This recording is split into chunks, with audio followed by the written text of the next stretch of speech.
Greetings and welcome, I'm Ash, and today I would like to give you my thoughts on Ubisoft's For Honor, a medieval murder fest where the noble knights, enigmatic samurai, and bloodthirsty vikings all smack each other over the head with very big things, all in an effort to show who truly is the best.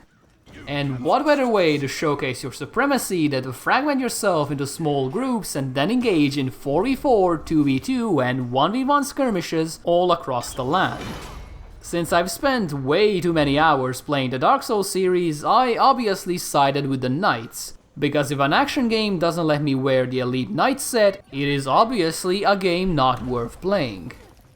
On a more serious note, I've spent the past week playing the For Honor closed beta, so if you're wondering whether this is a sort of game you might enjoy, allow me to give you a detailed overview of what For Honor really is.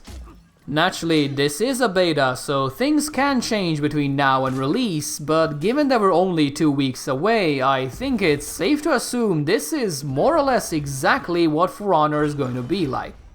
From all of the trailers and marketing material, I envisioned For Honor as a sort of asymmetrical multiplayer game, where 3 factions vie for supremacy over a fairly large world map. When I first chose my shield-bearing knight, I fully expected I would act as a sort of bulwark for my fellow knights, endlessly protecting them against hordes of barbarians brazen enough to try and take our mighty castle. In short, I expected a fairly cheesy but rather flavorful multiplayer game. All of that quickly went away when I joined my first multiplayer match and realized that factions mean absolutely bloody nothing.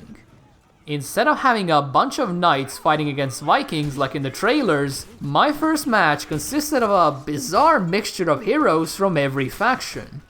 There were knights fighting alongside spear-wielding samurai, berserking vikings chilling out next to medieval assassins, and the list goes on.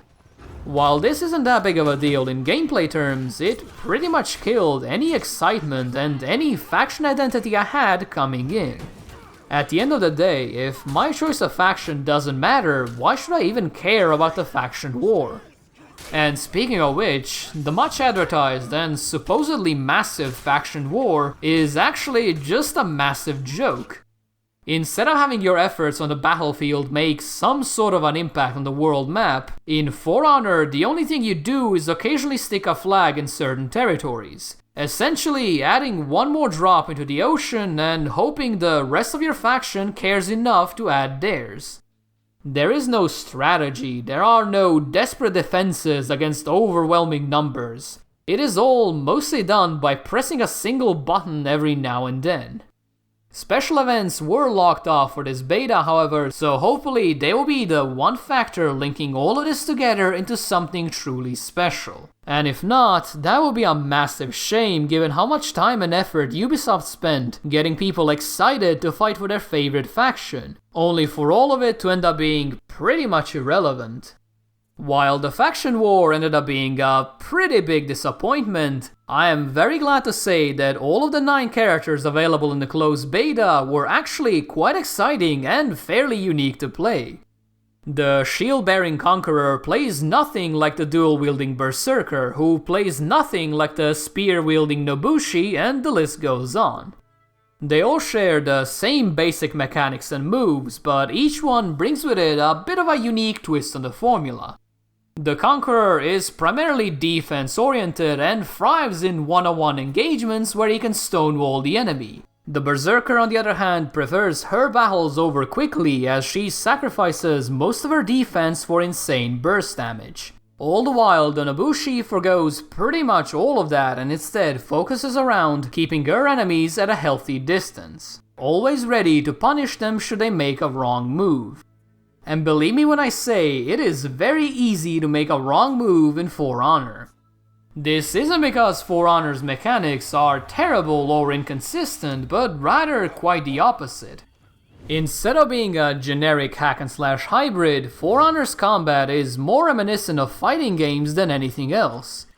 It's all about attacking at the right time and from the right angle, ensuring you block the enemy's strongest hitting attacks, and, most importantly, baiting your opponents into a situation they simply cannot recover from. But unlike fighting games, For Honor's control scheme is much simpler and easier to learn. The reason this is the case is because pretty much everything is done through the use of 4 buttons, with their order and the direction you're facing dictating what sort of move you'll perform. At first glance, all of this seems a bit too simple, especially when you're playing against fellow beginners, so button mashing is an actual strategy that works. But there is a surprising degree of complexity in For Honor's combat once you really get into it. Since you're limited by a stamina bar, you can't just constantly attack or dodge roll, so playing a defensive playstyle and wearing your opponent down is actually a viable strategy. You don't even need to hit them especially hard, just tire them out and then capitalize on their weakness. Naturally, this sort of playstyle can then be countered by precision strikes and guard break maneuvers, which then naturally can be countered by full-on aggression, and so the cycle goes. I've played a closed beta for quite a few hours, and despite being rather well versed in PvP games, I don't think I've come anywhere near mastering the combat. And if there is one aspect of For Honor that I appreciate more than any other, it would be this. Having a combat system where you can constantly grow as a player and improve your skills is of the utmost importance in a competitive PvP game. So it is a good thing indeed that Ubisoft has spent so much time making sure it's both enjoyable to play and challenging to master. Unfortunately, and I can guarantee you the combat designers would agree with me on this, the combat is hamstrung by the lack of dedicated servers. And yes, you actually heard that correctly. A competitive multiplayer game from a AAA studio relies purely on peer-to-peer connections, which means that lag and floaty controls occasionally rear their ugly heads in order to completely ruin the combat. And let's not forget the always lovely experience of the host rage quitting and the whole match pausing for a full minute while the server figures out what in the world just happened. These issues thankfully didn't arise too often in the closed beta, but having even a couple of deaths occur due to nonsense outside of your control is far too much in my book. The second big problem working against the fairly excellent combat system are the game modes. It's fairly obvious For Honor has been designed with one-on-one duels in mind, as every aspect of gameplay is focused around precision combat. But there is only one game mode that actually emphasizes this, and that is the one-on-one duel. The 2 other game modes available in the closed beta were 2v2 and 4v4 Dominion, a control point game mode with a whole bunch of NPCs thrown in, and both of them are far too chaotic for the skill-based combat to shine. Whereas one-on-one duels are a test of pure skill, 2-on-2 is more of a brawl than anything else. It's hard to find enjoyment in this game mode when you can at any point get blindsided by an attack you simply cannot counter. In theory, your partner should be able to prevent this, but For Honor's combat is slow and methodical, so there is always an opportunity to break away from your opponent in order to backstab the other unlucky bastard. I'd imagine things become a lot more interesting when both teams are on voice comms, but in a purely random match, 2v2 is just a constant chain of backstabs and cheesy tactics. And that is something that gets really old really quickly. The Dominion game mode suffers from exactly the same problems, but with even less focus on personal skill. Since you win by capturing control points, and since they change ownership incredibly quickly, you're going to spend most of your time constantly running between them. Every duel you take along the way is simply a waste of time, because if you're not controlling the majority of the map, you're not going to win the game. On its own, this really wouldn't be too much of a problem, but the issue arises from the simple fact that there aren't enough people to properly play the objective. In a game mode that is purely 4v4, there is simply no way you can reliably launch an offense, while also at the very least having a bit of defense. So what tends to happen is a whole lot of point flipping until one side finally gets bored and starts fighting, at which point they lose. There is also one more issue with Dominion, and it comes from the inclusion of NPCs that constantly battle in the center of the map. The reason this is so is because they do almost no damage, they die in one hit, and their only purpose in life is to be a mild annoyance. Even after playing a dozen Dominion games, I still have no idea what they're supposed to accomplish, or why they even exist. But what I do know is that I absolutely hate them. There is nothing worse than having a good old battle with your fellow players, only for that to be momentarily interrupted when Bob, the knight trainee, decides he's going to hit you and take off 0.1% of your HP, which for some reason makes your character flinch and expose themselves to an actual attack. In games like Dota 2 or League of Legends, these sort of NPCs have a certain degree of power behind them, as well as a reason to exist. But in For Honor, I feel the only reason they exist is to briefly slow down the capture of the middle point, and that's pretty much it.